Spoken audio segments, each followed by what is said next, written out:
นี้ดูไม่ล่าเริงเหมือนเก่าอยากเข้าไปหาเข้าไปอยู่คอยเป็นเหมือนเงา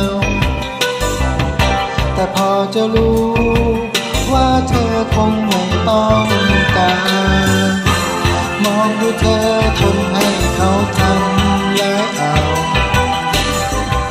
คนเก่าอย่างฉันทุกข์ใจมากมายในวันนี้จึงยอ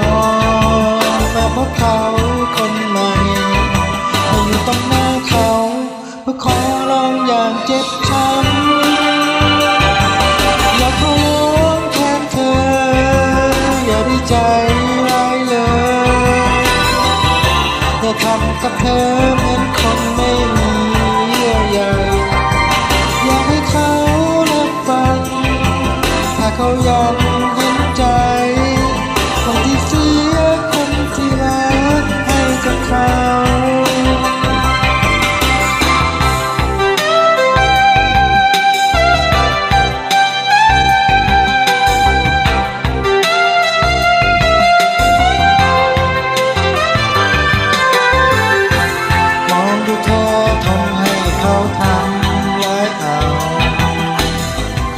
คนเก่าอย่างฉัน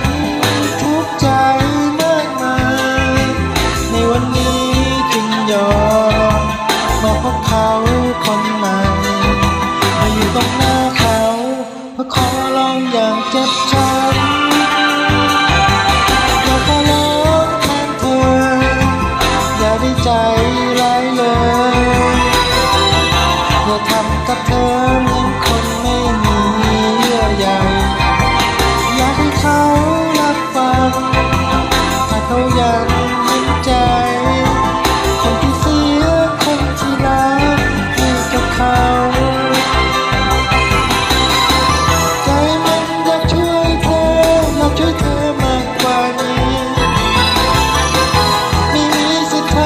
ำที่ใจต้องการไว้บอกแทนเธออย่างที่ฉัน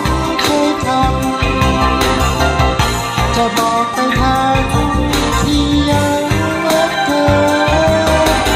ร้องแทนเธออย่าได้ใจ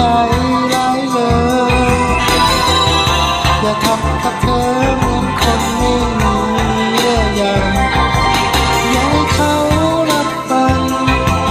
ให้เขายังเห็นใจคนที่เสียคนที่รักให้กับเขา